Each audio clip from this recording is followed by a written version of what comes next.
dans le prophète Ésaïe au chapitre 33 et nous allons lire à partir de verset 13. Le titre du message s'intitule « Le juste et ses bénédictions ». Le juste et ses bénédictions. Ésaïe 33 et le verset 13.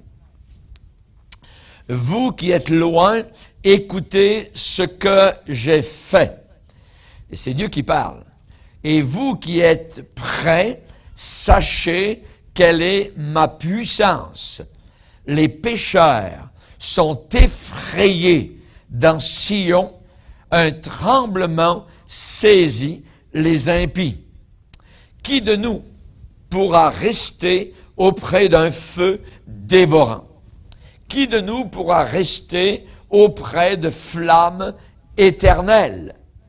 Réponse: celui qui marche dans la justice et qui parle selon la droiture, qui méprise un gain acquis par extorsion, qui secoue les mains pour ne pas accepter un présent, un pot de vin, celui qui ferme l'oreille pour ne pas entendre des propos sanguinaires et qui se bande les yeux pour ne pas voir le mal.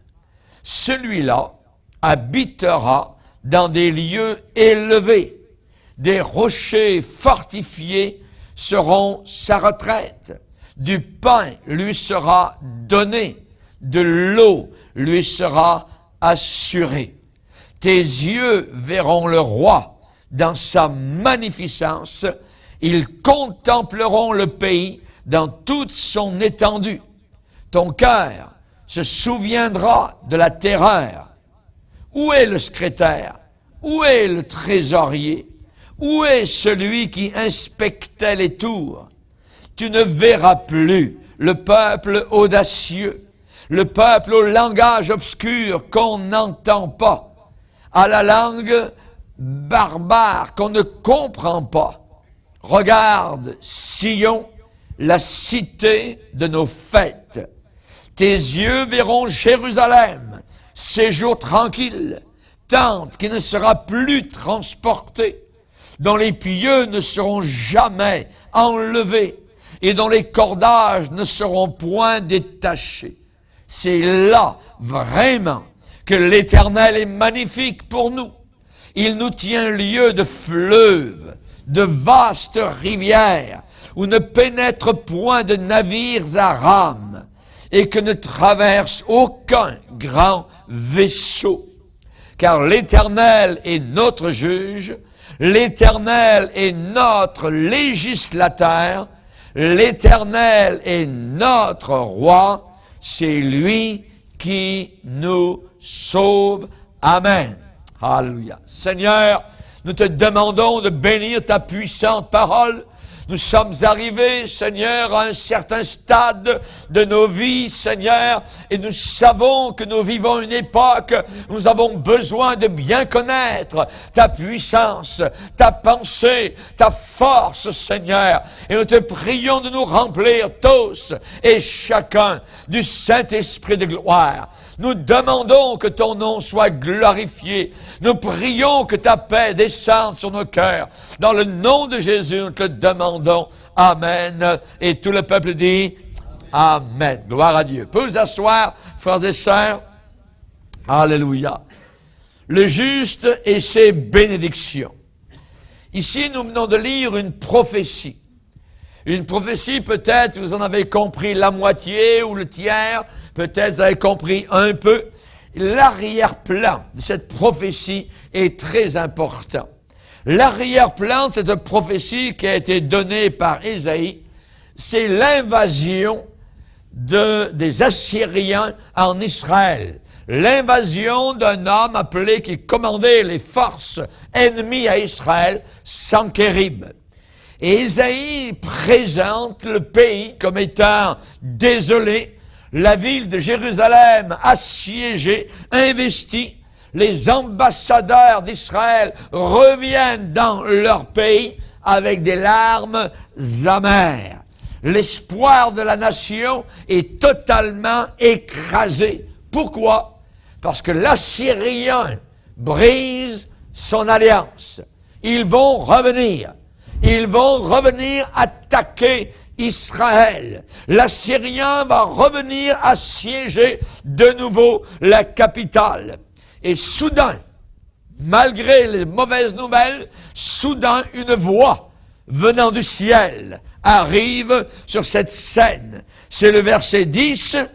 « Maintenant, je me lèverai, dit l'Éternel, maintenant je serai exalté, maintenant je serai élevé. » Dieu dit, les nouvelles peuvent être tristes, il peut y avoir un ennemi qui s'en vient de nouveau contre le pays, mais je serai élevé, mais je serai exalté. Et Dieu s'est montré sur cette scène. Les armées ennemies sont venues entourer la ville, la capitale, Jérusalem.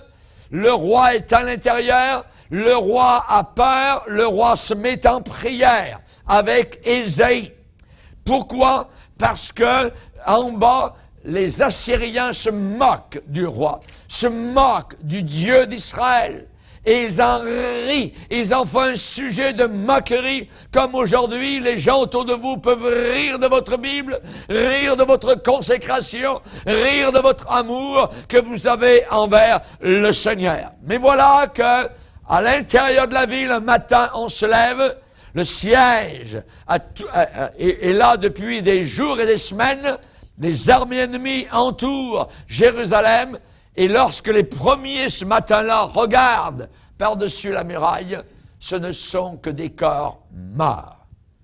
Il y a 185 000 morts autour des murailles d'Israël.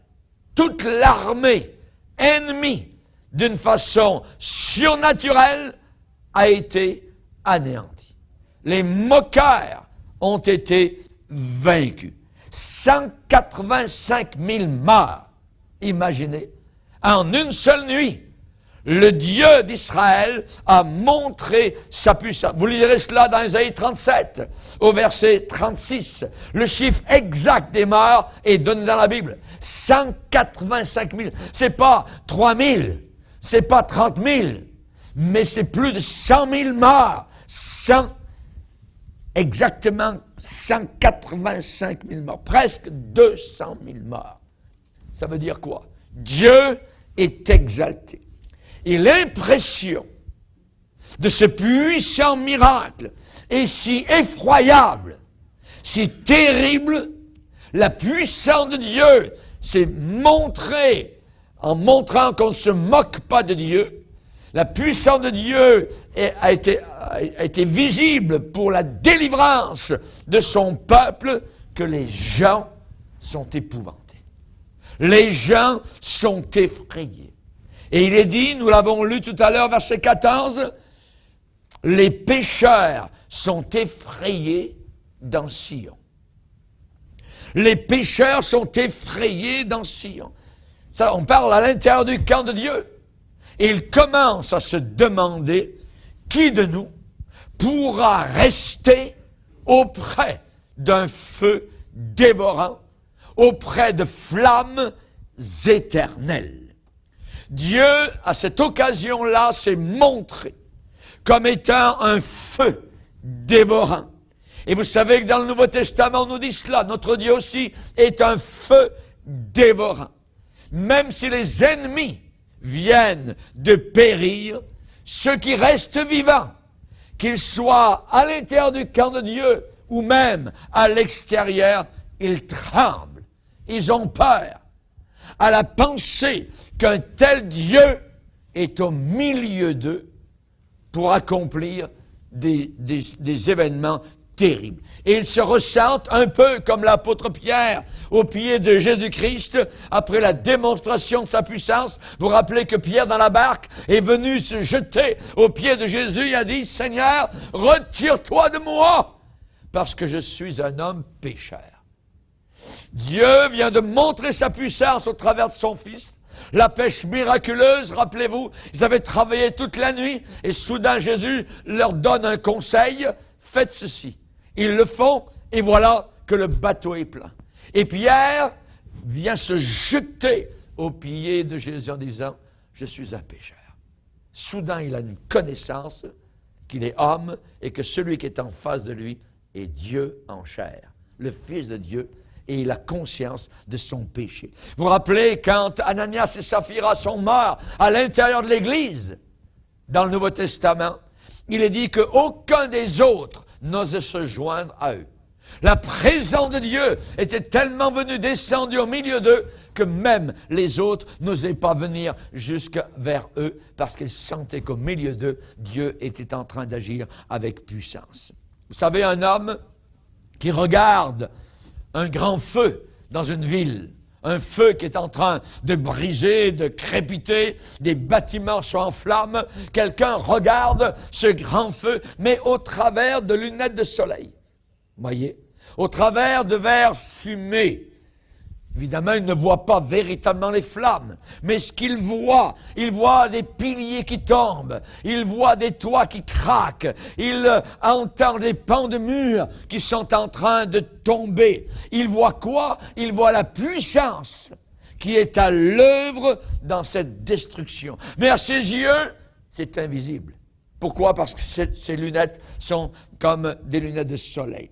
Et s'il ôtait ces verres colorés, et s'il regardait ouvertement la scène, tout de suite, il verrait le terrible élément qui s'appelle le feu, qui est en train donc de dévorer, qui est au travail dans ce dégât. Et les gens ont regardé les événements autour d'eux avec des lunettes qui ont teinté leur vision des choses. Tout ce qu'ils ont vu, ils ont vu l'Assyrien venir et s'en aller.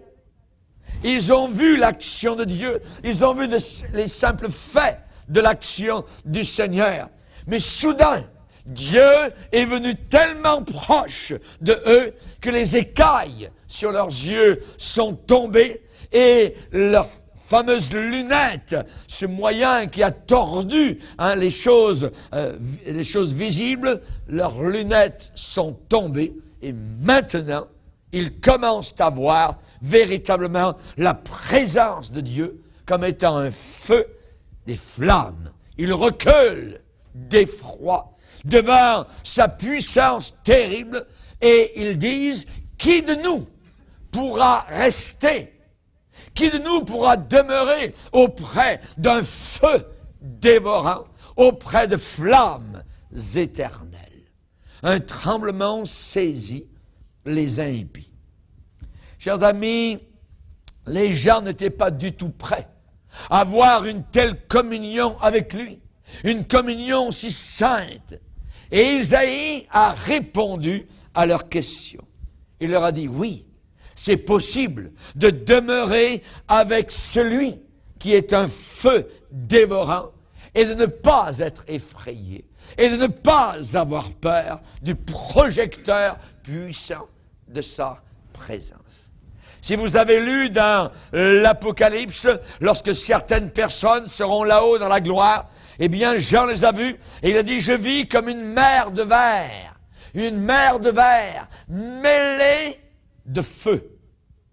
Vous vous rendez compte, une mer de verre. Vous êtes sur une mer de verre et vous êtes au milieu de flammes. Une mer de verre mêlée de feu. Et il dit, ceux qui avaient vaincu la bête et son image, et le nombre de son nom, debout sur la mer de verre, ayant des harpes de Dieu, et ils chantaient, ils pouvaient demeurer là, au milieu d'un feu dévorant, sur une mer transparente. Ils étaient là, dans la présence de Dieu. Mais qui va pouvoir être là? Qui va pouvoir demeurer auprès de flammes éternelles? Qui de nous pourra rester auprès du projecteur de sa présence? La réponse, Ésaïe la donne. Verset 15, celui qui marche dans la justice. Celui qui marche dans la justice. Celui qui marche dans la justice. Qu'est-ce que ça veut dire, voyez? Ça veut dire de marcher, d'avoir des pieds de marcher dans la droiture, de marcher avec le Seigneur. Ça veut dire l'homme juste marche avec Dieu. Ses pieds sont dans le droit chemin. Rappelez-vous Bartimée, quand Jésus l'a guéri, et il suivit Jésus dans le chemin. Il pouvait rester auprès de la flamme éternelle. Christ est une flamme éternelle. Et on parle souvent de notre marche dans la parole de Dieu. Celui qui marche dans la justice pourra rester, il pourra demeurer. Notre comportement extérieur, la façon avec laquelle nous marchons avec le Seigneur, notre conduite extérieure est très important.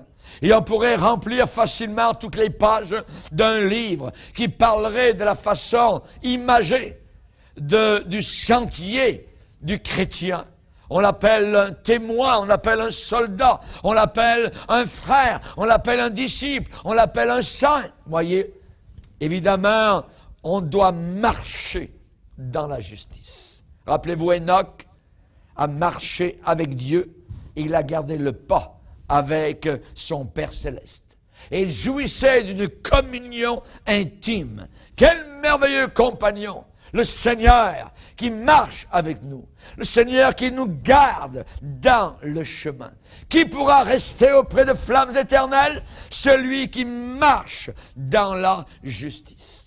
Noé marchait avec Dieu dans sa génération. La nôtre est impie, elle sera encore plus impie. Elle est attirante pour le pécheur, elle sera encore plus attirante pour le pécheur. Et pour nous, elle sera encore plus répulsive. Pourquoi? Parce que nous marchons proche du ciel, marchons proche du Père céleste, qui pourra rester demeurer auprès de flammes éternelles, celui qui marche dans la justice. Moïse marchait avec Dieu, Enoch marchait avec Dieu, alléluia, et nous devons marcher avec Dieu. Celui qui dit qu'il demeure en lui.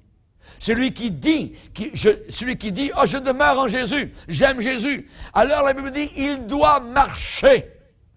C'est un devoir. Il doit marcher aussi comme il a marché lui-même.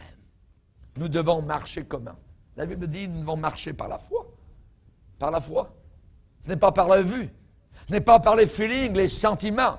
Nous marchons par la foi. Et mon juste vivra par la foi. Et nous savons qu'à la fin des temps, beaucoup vont se détourner de la foi. Dieu déteste quelqu'un qui dit « Ah oui, Dieu, pourquoi il ne fait rien pour moi ?» Dieu déteste ce genre de réflexion. Parce que Dieu est toujours là. Dieu est présent tout le temps. Dieu nous a toujours aidés. Dieu nous a toujours soutenus. Dieu nous a toujours pourvu à nos besoins. Et de mettre en doute sa grâce et son amour est quelque chose que Dieu n'aime pas du tout. Nous devons marcher par la foi. Nous ne sommes pas de ceux qui se retirent pour se perdre. Pour se perdre.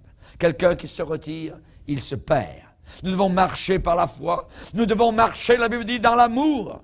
Nous devons marcher dans l'amour. Marcher dans la charité. À l'exemple de Christ qui nous a aimés et qui s'est livré lui-même à Dieu pour nous. Pour nous. Nous devons marcher par la foi, nous devons marcher dans l'amour, nous devons marcher d'une manière digne de la vocation qui nous a été adressée, en toute humilité, en toute douceur, avec patience, nous supportant les uns les autres. Nous supportant les uns les autres avec amour. Nous devons marcher aussi, la Bible dit, avec circonspection, ça veut dire en faisant bien attention autour de nous. En regardant bien où est-ce que nous mettons les pieds. Non pas comme des insensés, comme des fous, comme des folles, mais en marchant comme des sages. Nous voulons être sages. Salomon a demandé la sagesse à Dieu. Nous devons la demander aussi. Seigneur, rends-moi sage. Je veux ta sagesse, parce que je ne l'ai pas et j'ai besoin de sagesse. Quelqu'un parmi vous manque-t-il de sagesse? Qu'il la demande à Dieu, qu'il donne à tous sans faire de reproches. Que Dieu nous aide. Amen. Comment marchez-vous? Quel sentier foulez-vous? Quelles empreintes êtes-vous en train de laisser derrière vous? Quelles empreintes êtes-vous en train de laisser derrière vous? Quel exemple donnez-vous à ceux qui ne suivent pas le Seigneur? Les païens n'ont pas de Bible. La seule Bible qu'ils lisent, c'est vous. Votre vie. Ils vont tourner les pages de votre vie. Ils vont regarder comment vous agissez. Ils ne vont pas tellement écouter ce que vous dites. Ils vont regarder ce que vous faites. C'est cela qui est très important. Quelles empreintes allez-vous laisser derrière vous? Comment marchez-vous? Est-ce que nous allons aller dans les sentiers dans lesquels Christ ne vient pas? Allons-nous aller dans les sentiers où Christ ne peut pas nous suivre? Comment marchez-vous? Qui va rester auprès de flammes éternelles? Celui qui marche dans la justice. Celui qui ne marche pas dans la justice ne pourra pas rester auprès de flammes éternelles. Vous ne le verrez pas sur la mer de verre, mais le de feu là-haut dans la gloire. Cette personne sera dans le feu éternel, mais non pas là-haut dans la gloire avec le Seigneur. Alléluia. La Bible dit encore la réponse, qui va pouvoir rester, celui qui parle selon la droiture. Sa bouche, la langue est l'objet de l'attention du prophète Ésaïe. La condition de notre langue est très importante. Vous savez qu'auparavant, quand les médecins arrivaient à la maison, je me rappelle quand j'étais petit et que j'étais malade ou j'avais une grippe ou quoi que ce soit, ma mère appelait le médecin, il venait à la maison et je me rappelle très bien, il me disait « Ouvre la bouche ». Et là, il avait une palette en bois et il regardait ma langue. Dit « Ah ». La première chose qu'il regardait, c'était ma langue. Comment est votre langue? Est-elle rosée? Est-elle palote? Est-elle jaune? Voyez, comment est votre langue? Voyez, qui va pouvoir demeurer auprès de flammes éternelles? Celui qui parle avec droiture. Alléluia. Le juste a une langue en bonne condition. Le juste a une langue correcte, une langue droite, une langue rosée, pleine de vie. Alléluia. Il parle selon la droiture. Ça veut dire il parle selon l'honnêteté. Barnabas avait une langue droite. C'était un fils d'exhortation. Et à la vue de Dieu, alléluia, sa langue était entendue au ciel. Et votre langue est entendue aussi au ciel. C'est une pensée très solennelle. Très solennelle. Pourquoi? Parce que nous devrons rendre compte un jour devant Dieu pour notre langue. Ce que nous avons dit. Vous savez, c'est comme une enregistreuse. Une enregistreuse garde le son de la voix humaine. Je suis étonné parfois d'écouter des messages que j'ai prêchés il y a 30 ans. Et voyons donc, c'est exactement, c'est comme si j'y étais. Et je me rappelle très bien le lieu. J'ai des messages que j'ai enregistrés quand nous étions missionnaires avec les Indiens au nord du Québec. Et j'écoute ça encore aujourd'hui.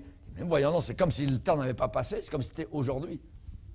Pourquoi? Parce que l'enregistreuse a enregistré ma voix, voyez, sur la bande magnétique.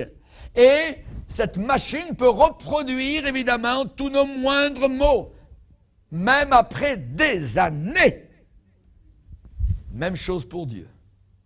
Dieu possède un mécanisme automatique qui va reproduire sous nos yeux toutes les paroles, chaque déclaration qui est sortie de nos lèvres.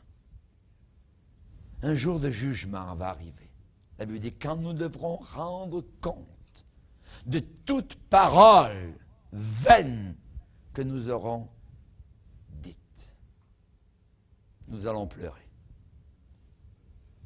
La parole de Dieu a beaucoup à dire sur la langue.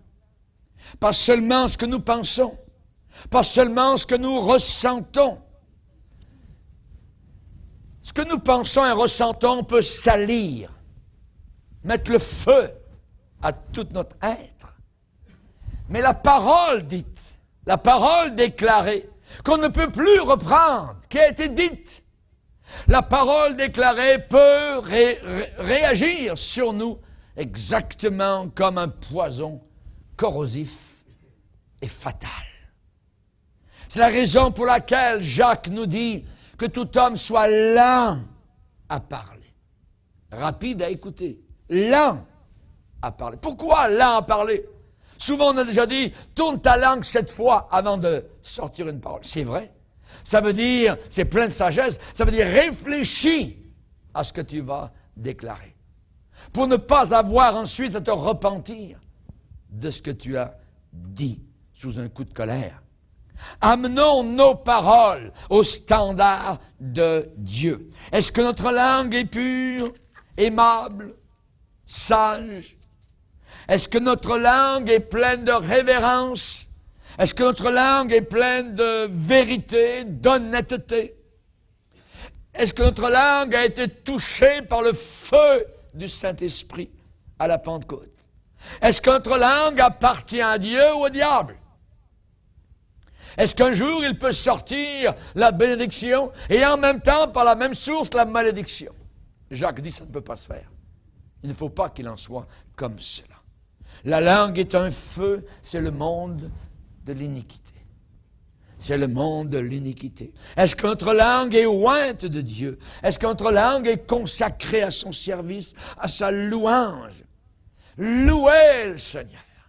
Adorez Dieu. C'est bon d'entendre des alléluia qui sortent de nos bouches. Éternel, qui séjournera dans ta tente? Qui va demeurer, va rester sur ta montagne sainte? Celui qui dit la vérité, celui qui ne calomnie pas avec sa langue, celui qui ne calomnie pas avec sa langue. Passons-nous l'examen. La Bible dit, qui va demeurer auprès de flammes éternelles? Celui qui parle selon la droiture. Les chrétiens réalisent très très peu combien ils perdent tellement. Ils perdent tellement par des paroles insensées, vaines, vides, futiles, inutiles. Si nous avions consacré parfois la force que nous avons perdue en paroles vides, eh bien, cela aurait ajouté pour certains des années à leur vie. Veux-tu voir des jours heureux? Garde ta langue. Garde ta langue. Qu'il ne sorte de votre bouche aucune parole mauvaise, mais s'il y a lieu, quelques bonnes paroles qui servent à l'édification et qui communiquent une grâce à ceux qui l'entendent. Mon but comme prédicateur est de vous communiquer une grâce. Une grâce. Vous qui entendez. Que votre parole soit toujours accompagnée de grâce, assaisonnée de sel, afin que vous sachiez comment il faut répondre à chacun.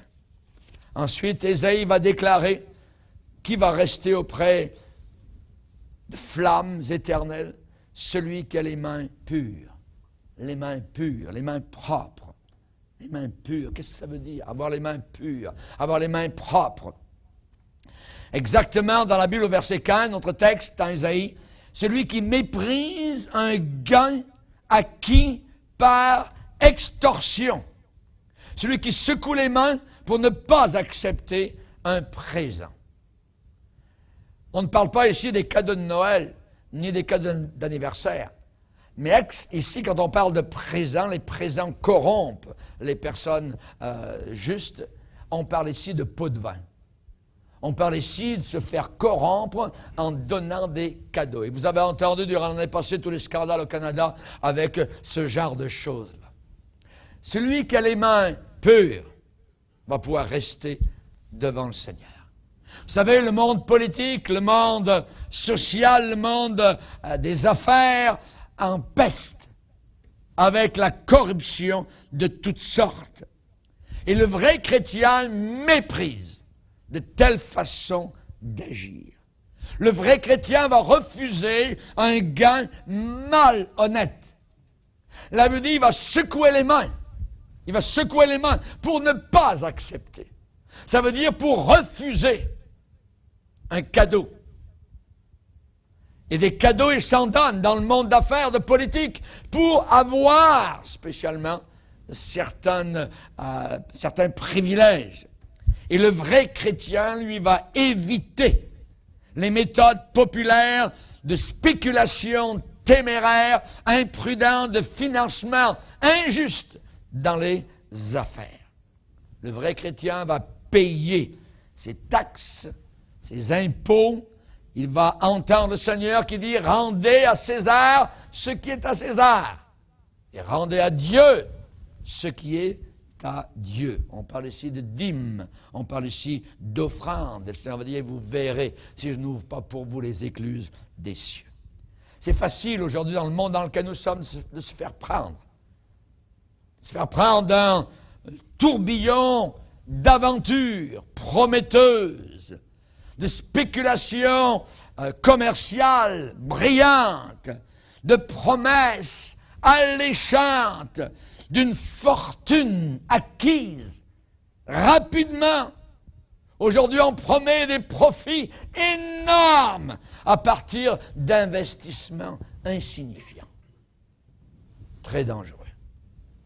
C'est très dangereux. Jésus a dit la séduction des richesses étouffe la parole de Dieu.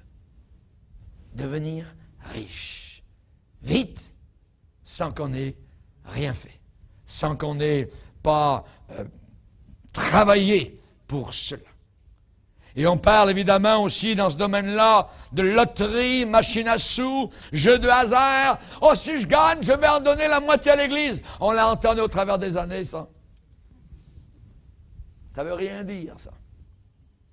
Et il y a des gens qui ont gagné la loterie, un cas pas très lointain, vous voyez, un 50 000 $, et un an après, la personne est aussi dans le trouble qu'un an auparavant. Où a passé l'argent? Plus de troubles qu'avant d'avoir gagné ces fameuses roues de prospérité. Nous ne sommes pas des gens qui allons dans ce domaine-là.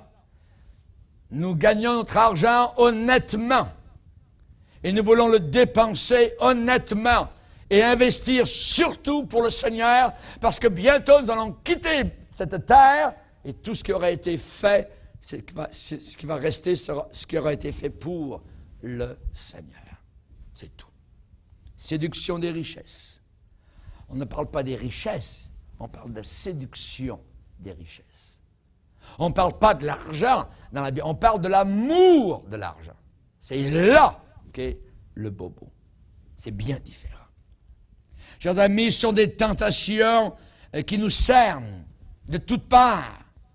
Et le vrai serviteur de Jésus-Christ, la vraie servante du Seigneur, va peser toujours chaque transaction, pas seulement à la lumière de sa conscience, pas seulement à la lumière de la loi des hommes, mais dans l'esprit de la parole de Dieu. Qu'est-ce que Dieu veut que je fasse avec mon argent? Est-ce que nos affaires vont pouvoir supporter la torche lumineuse de la parole de Dieu au jour du jugement? Au jour du jugement. Est-ce que nos affaires vont nous permettre de rester, de demeurer auprès d'un feu dévorant, auprès de flammes éternelles?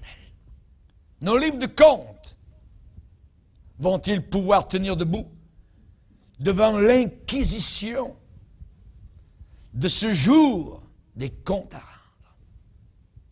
Alors que le feu va brûler le bois, le foin et le chaume. Le feu de Dieu. C'est pour ça que Paul a dit à Timothée, « Je veux donc que les hommes prient en tout lieu en élevant des mains pures. » En élevant des mains pures, sans colère, ni mauvaise pensée. Ni mauvaise pensée. Ça veut dire, je peux prier avec colère. Je peux prier avec des mauvaises pensées. Mais ma prière ne va pas très loin. Le Seigneur va dire dans Ésaïe, 1er chapitre, « Vos mains sont pleines de sang, et je détourne mes yeux de vous, je n'écoute pas. » Rappelez-vous Judas Iscariote, alors qu'il se lamente en enfer aujourd'hui, avec Saddam Hussein et le pape, et ainsi de suite, et Mère Teresa, tout ce que vous voulez. Pourquoi Judas est-il en enfer? L'amour de l'argent. 30 maudites pièces d'argent. Vendre son âme. Chers amis, rappelez-vous les gens qui sont passés devant la croix, qui sortaient de Jérusalem. Ils avaient leurs affaires, ils avaient leurs voitures et leurs ânes et leurs chameaux. Hé, toi là-haut qui est en train de mourir, tu t'es dit le Fils de Dieu, hé, descends! Où sont-ils ces gens-là? Eux, c'était le trafic, c'était de gagner de l'argent, c'était de faire ceci, ils ont oublié, ils sont passés juste devant. La vie d'un homme ne dépend pas de ses richesses, même s'il est dans l'abondance, a dit Jésus. Qui pourra rester auprès de flammes éternelles? Jésus a dit, celui qui a les oreilles sanctifiées. Il ferme l'oreille pour ne pas entendre les propos sanguinaires.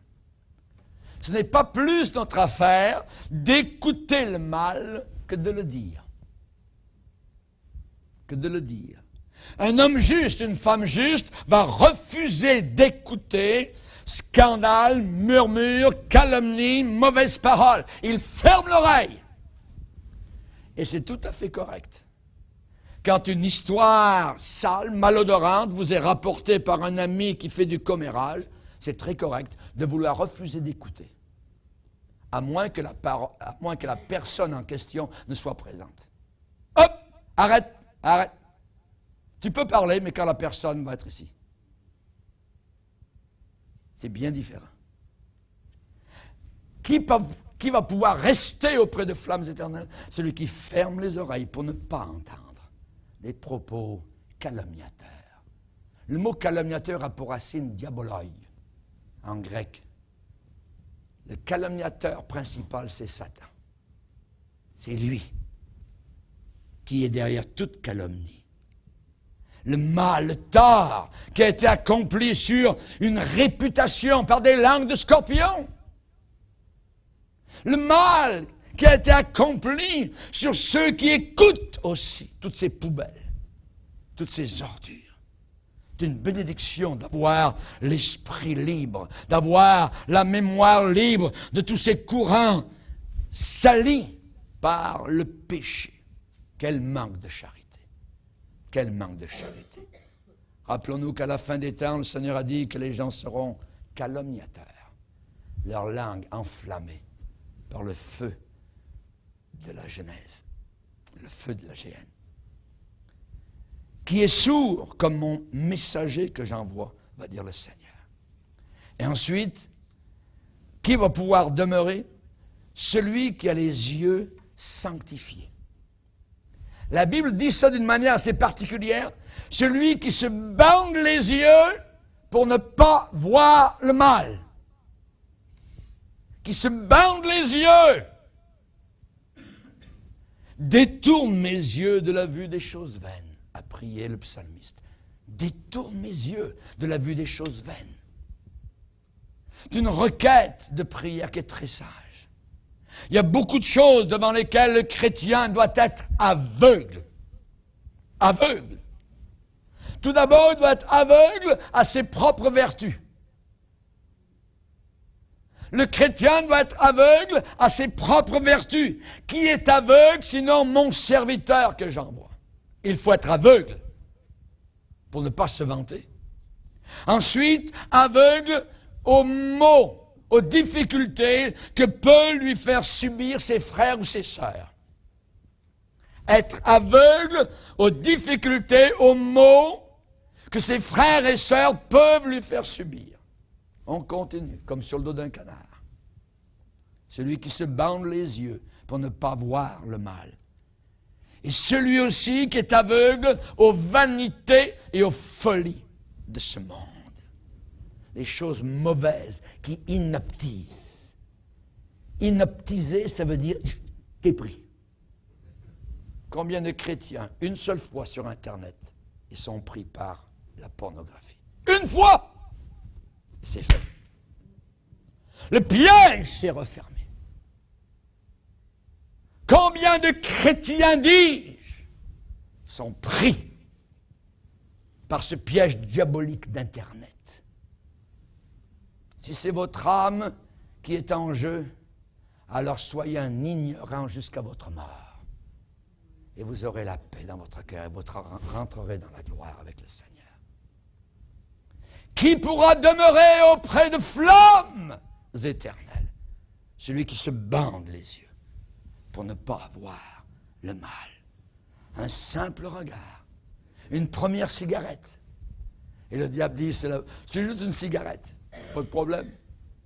Après, c'est un joint. Après, on veut de l'acide. Après, il faut se piquer. La personne dit, je reviendrai quand je veux. No way! Tu ne peux plus, tu es pris dans le piège. Un regard, et David a été pris, la belle Bathsheba. Et l'histoire nous raconte que de saleté, que de pourriture, que de sang à couler, que de mensonges, que d'hypocrisie. Rappelez-vous la femme de Lot, un regard inaptisé. Elle est devenue statue de sel. Elle est morte. Elle n'est pas au ciel. La femme de Lot. Il lui avait été dit de ne pas regarder en arrière. Celui qui se bande les yeux pour ne pas voir le mal. Que tes yeux regardent en face. Que tes yeux soient fixés sur Jésus-Christ. Comment ta vie se tient-elle devant cet examen à 5 volets? Pourras-tu rester? Pourras-tu demeurer auprès de flammes éternelles? Pourras-tu demeurer auprès d'un feu dévorant? La Bible dit, celui qui accomplit cela. Il peut paraître un niaiseux aux yeux de ce monde. On peut rire de lui, le diable et les démons peuvent se moquer de lui. Mais quelle bénédiction il va recevoir. Les bénédictions du juste sont merveilleuses. Tout d'abord, le Seigneur dit, il habitera dans des lieux élevés. Il habitera dans des lieux élevés. Nous avons besoin du Nouveau Testament pour comprendre cela. Pourquoi? Parce que c'est plus qu'un souhait pieux. C'est plus qu'un but plein de noblesse. C'est ce que Paul a décrit. Il nous a ressuscités ensemble et nous a fait asseoir ensemble dans des lieux célestes en Jésus-Christ. Dans des lieux célestes. La nouvelle naissance que nous avons dans notre cœur a procuré une grande transformation spirituelle qui attache notre vie à Jésus-Christ sur son trône. Nous sommes devenus des citoyens du ciel. Le ciel est devenu notre pays, terre natale. Terre natale, le ciel. Nous appartenons vraiment là-haut, plus qu'à n'importe quel endroit ici-bas sur cette terre. Nous n'avons pas ici-bas sur la terre de cité permanente. Mais notre ville est là-haut. Il habitera des lieux élevés. Est-ce que nous les demandons au Seigneur? Seigneur, je veux habiter cette année dans des lieux élevés. Je ne veux pas descendre dans les vallées de la pourriture, de la saleté. Je ne veux pas me salir. Je veux être comme la petite Hermine. Les chasseurs d'Hermine au siècle passé. Comment faisaient-ils? Les chasseurs d'Hermine, c'est ce petit animal avec un petit poil très blanc. Et les dames en portaient de beaux manteaux à une époque. Et les chasseurs d'Hermine mettaient devant le trou de l'hermine, le terrier de l'hermine, toutes sortes de viandes pourries, de la saleté. Et ensuite, les chiens étaient lancés, l'hermine vite courait au terrier, mais arrivé devant le terrier, il y avait de la pourriture, de la saleté, et là, elle se retournait face aux chiens. Et les chiens la cernaient, et les chasseurs venaient la tuer. Elle préférait être tuée que de salir son beau pelage blanc en passant au travers de la pourriture et de la saleté. Que Dieu nous aide si nous désirons demeurer auprès de flammes éternelles. Baissons nos têtes, prions le Seigneur.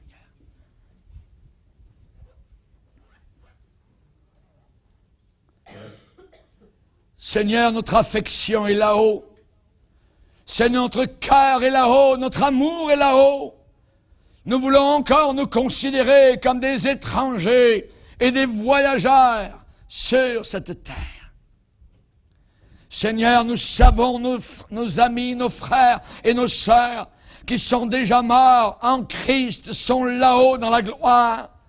Notre futur n'est pas sur la terre. Notre futur est là-haut. Notre maison là-haut est éternelle. Être avec Christ, ce qui est le meilleur. Seigneur, nous savons qu'il y a là-haut beaucoup de demeures. Il y en a une pour chacun d'entre nous. Nous voulons y habiter. Il habitera des lieux élevés. Seigneur, aide-nous à marcher avec nos pieds sur terre, avec nos cœurs et nos têtes en haut. Aide-nous, Seigneur Jésus, à avoir un proche contact avec toi. Aide-nous à garder, c'est notre pelage blanc, comme l'hermine.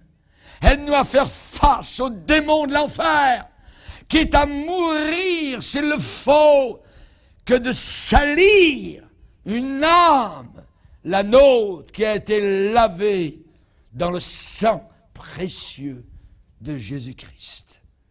Nous savons que Lazare est là-haut consolé.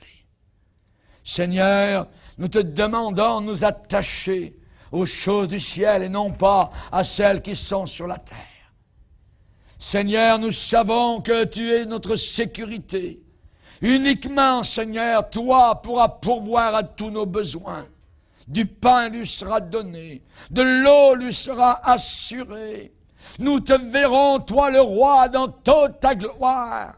Nos yeux contempleront ce pays dans toute son étendue, là-haut dans la gloire éternelle. C'est là que notre cœur attache-nous, Seigneur, aux choses d'en haut. Et si nous sommes attachés aux choses de la terre, détache-nous. Largue les amarres, Seigneur, que nous allions en pleine eau, que nous puissions te contempler. S'il faut aller dans le désert, nous irons dans le désert. S'il faut aller dans les cavernes de la terre, eh bien nous irons là, Seigneur. Aide-nous, Seigneur, à t'avoir toujours dans notre champ de vision. Et nous sommes malheureux quand nous ne te voyons plus, quand nous savons, Seigneur, que tu n'es plus là pour nous aider, quand nous avons renié le lieu de la prière, quand nous avons renié le lieu de la pureté, de la sainteté, Seigneur. Aide-nous, s'il te plaît, pardonne-nous, Seigneur, édifie nos cœurs. Nous voulons demeurer auprès de flammes éternelles. Nous voulons demeurer en ta présence, Seigneur. Daniel a vu ta gloire. Il a vu ce fleuve de feu qui sortait de ton trône.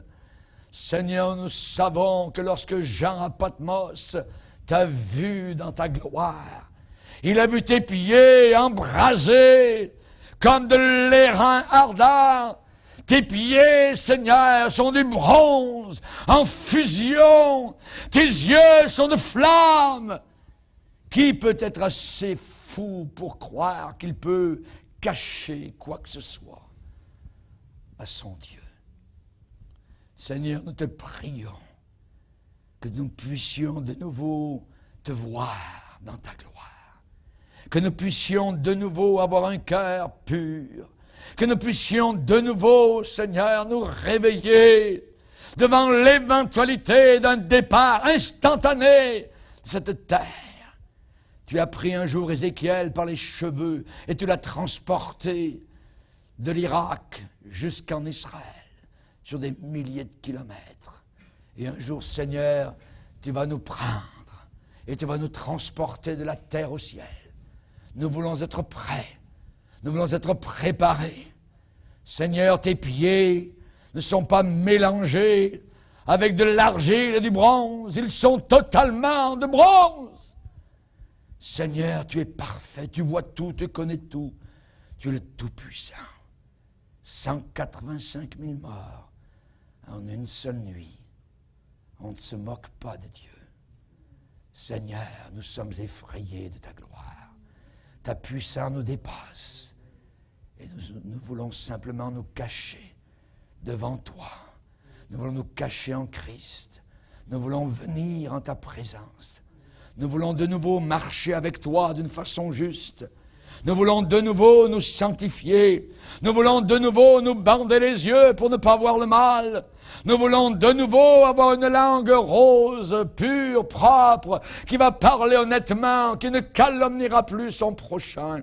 Nous voulons de nouveau, Seigneur, avoir des mains pures. Nous ne voulons pas, Seigneur, avoir des jeux cachés en dessous de la table ou des choses semblables. Nous voulons avoir des oreilles sanctifiées. Nous ne voulons parler qu'en présence de celui qui est calomnié sous nos regards. Seigneur, aide-nous, Seigneur Jésus, à fermer l'oreille pour ne pas entendre des propos méchants. Seigneur, tu as promis que ce genre de personne habiterait des lieux élevés. Tu as promis que cette personne, des rochers fortifiés, serait sa retraite, que du pain lui serait donné, que de l'eau lui serait assurée, et que nous te verrions dans ta magnificence, dans ta beauté. Seigneur, nous prions ces choses en cette fin d'année. Garde-nous tout petits devant toi. Tu es trop fort pour nous. Tu es trop puissant pour nous. Nous ne sommes que poussière, pécheurs, et nous avons besoin de toi. Aide-nous, Seigneur, à regarder la croix. Ton sang a coulé. C'est là que nous sommes purifiés. Merci Jésus. Amen. Amen. Alléluia. Gloire à Dieu.